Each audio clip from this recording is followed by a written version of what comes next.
On retrouve Isabelle. Bonjour Isabelle. Bonjour Tina, bonjour Alexandre. Bienvenue Bonjour. Isabelle, vous nous appelez d'où? Merci, de la région toulousaine.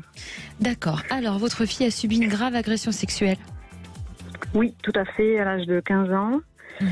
À l'âge de 15 ans, et en fait je m'inquiète pour deux raisons. D'une part, nous n'avons aucune suite donnée à la plainte qu'elle a déposée, et d'autre part, je vois bien que cette agression a toujours de l'impact sur elle, et donc en tant que maman, je suis inquiète pour sa santé psychologique. J'aimerais savoir, c'est pour ça que je vous pose cette question. Je pense que tant que l'affaire ne sera pas jugée, malheureusement elle aura cette blessure à vie, mais tant que l'affaire ne sera pas jugée, la blessure sera encore plus grande, et j'aimerais justement savoir si je dois intenter une action complémentaire auprès de la gendarmerie, ou si je dois continuer à attendre que les choses évoluent.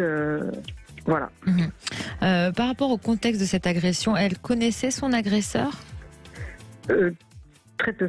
Très peu? Oui. Donc il y a eu une tentative d'étranglement aussi, c'est ça, hein? Oui. Elle a porté plainte tout de suite?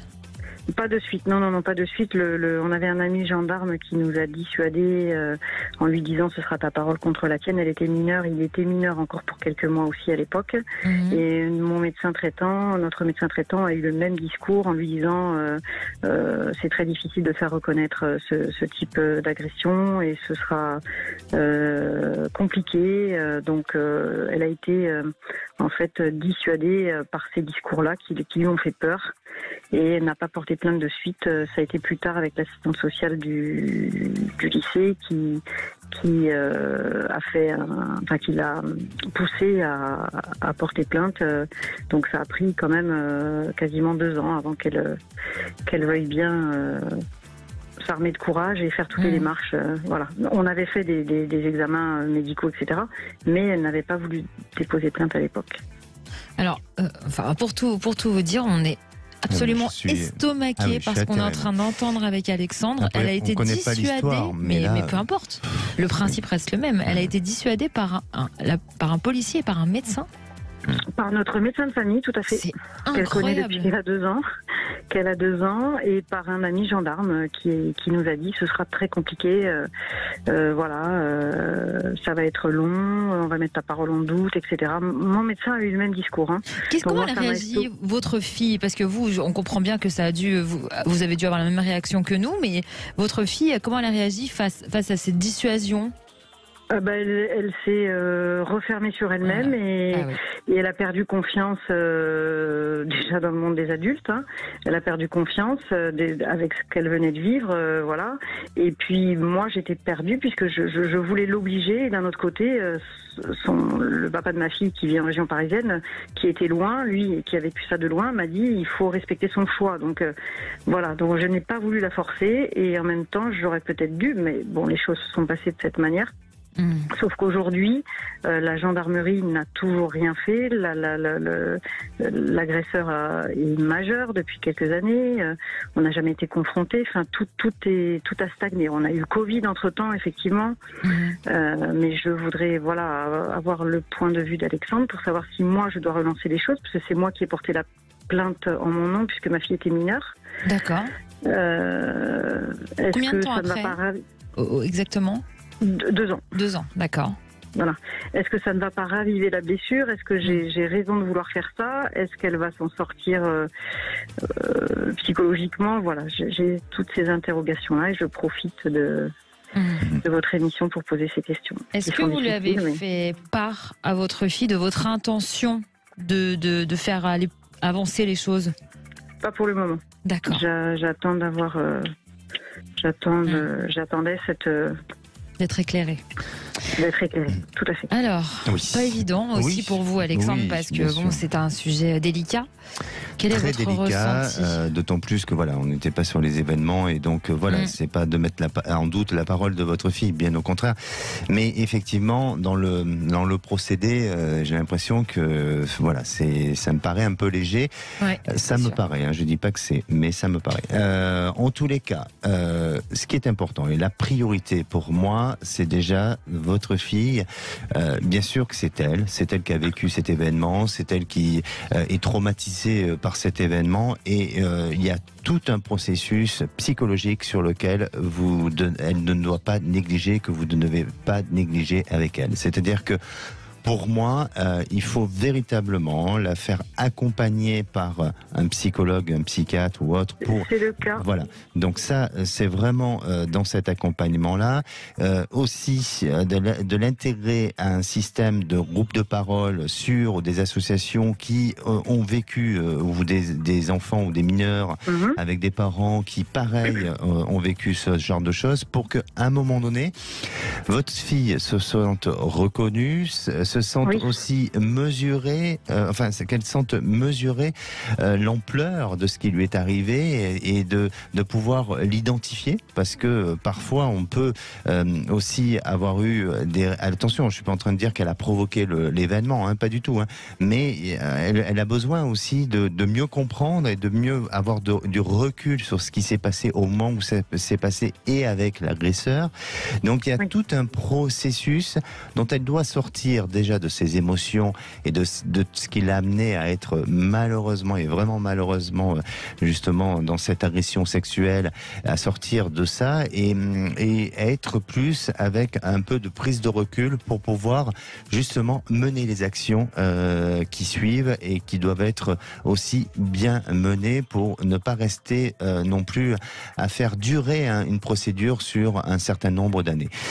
Et ça, je pense qu'en France, on a quand même un système qui fonctionne, sur lequel il y a, je dirais, un véritable accompagnement, et il faut pas hésiter. Et je crois que auparavant, lors d'une émission précédente, Trina, vous avez évoqué un numéro justement où on peut parler, on peut échanger, on peut avoir des psys à l'antenne, enfin pas à l'antenne, mais à l'écoute.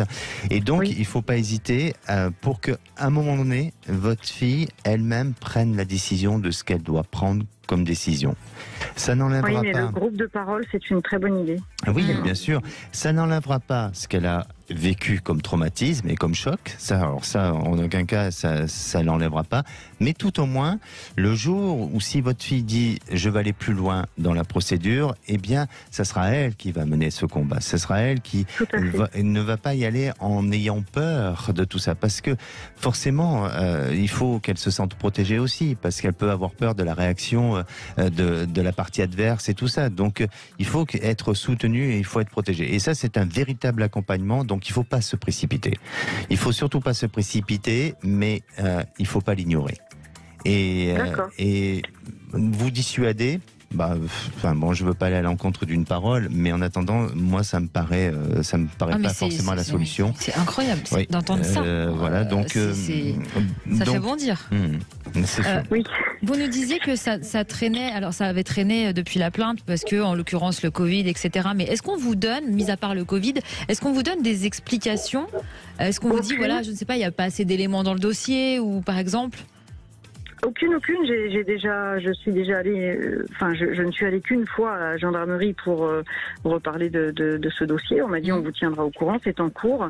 Mais la personne, toutes les personnes qui étaient au courant de ce qui s'est passé dans l'entourage scolaire, familial, etc. Toutes ces personnes-là ont été convoquées, mais pas l'agresseur. Voilà, par exemple. Ah bon? Oui. Il n'a pas été entendu. Non, alors qu'il a déjà fait des agressions au couteau sur des agents de police, etc. après l'agression de ma fille. Donc il est connu des services de police, mais lui n'a pas été convoqué. En tout cas, nous l'ignorons si ça a été fait, et il n'y a pas eu de confrontation, par exemple. Donc non, c'est lettre morte. Nous n'avons aucune nouvelle. Voilà, c'est comme si nous n'avions jamais déposé plainte. C'est incroyable. Est-ce que vous avez essayé de saisir la presse, par exemple, ou de médiatiser l'affaire? Non, pour ne pas replonger ma fille dans cette... Oui, mais avec son accord, bien évidemment, voilà. je disais. Oui. Alors justement, pardonnez-moi, vous avez raison. Je pense qu'à ce niveau-là, il ne faut pas brusquer les choses. C'est-à-dire que c'est son histoire à votre fille et ça fait partie d'un chapitre de son existence et il faut faire évoluer. Vous savez, souvent, il y a des personnes qui subissent des viols ou autres qui, pendant un certain nombre d'années, ils vont l'occulter et à un moment donné, arriver à un âge avec plus de maturité, ça ressurgit et là, il y a une envie, tout ça. Donc, il faut que votre fille avance avec certitude, avec conviction et puis aussi avec cette volonté à un moment donné de rendre justice sur ça. Donc il ne faut pas précipiter. Je comprends que pour vous, en tant que maman, vous devez être dans un état difficile, voilà, dans un état de compliqué psychologiquement. Mais en attendant, allez-y doucement et faites-vous entourer par des personnes compétentes de la santé et puis aussi, vous verrez qu'à un moment donné, la police ou la gendarmerie fera son travail et tout ça. Donc, dans combien de temps vous pensez que ça peut aboutir ? C'est juste, voilà, vous me dites que pour l'instant ce n'est pas nécessaire de les relancer, de relancer la procédure, mais j'entends bien. Je vais d'abord évoquer avec ma fille le fait de faire partie de groupes de parole, ce qui est une très bonne idée, et puis je verrai ce qu'il en ressort de sa part. Moi, pardonnez-moi, je suis pas en train de vous dire que c'est pas nécessaire, parce que je pourrais pas me permettre de donner et d'arbitrer le temps sur ça, parce que c'est quelque chose de très sérieux, et je peux pas vous dire ça. Je vous ai dit, et je veux que vous entendez ce message, c'est je sensibilise votre fille à elle, à un moment donné, à prendre cette décision et à faire son chemin sur lequel elle va se sentir forte et résistante face à une après ça va en justice ou autre, face à une adversité, à quelque chose comme ça. C'est ce côté-là. Après, peut-être qu'il est temps de le faire maintenant, peut-être qu'il est temps de le faire dans 6 mois, et ça, ce n'est pas moi à le dire et je ne pourrais pas vous le dire. D'accord. Déontologie, je suis désolé. D'accord. Oui, mais c'est déjà très, très, très bien d'avoir eu cet échange avec vous. En tout cas, on espère vraiment, si ça peut faire quelque chose, en tout cas à notre petit niveau, si votre fille, elle entend ce qu'on a pu avoir comme échange tous ensemble et que ça peut l'aider, voilà, on l'espère déjà très fort. D'accord, c'est très gentil, je vous remercie. Merci à vous, Isabelle. Je vous souhaite une belle fin de journée. Merci. À vous également, bon courage. À bientôt. Merci, au revoir.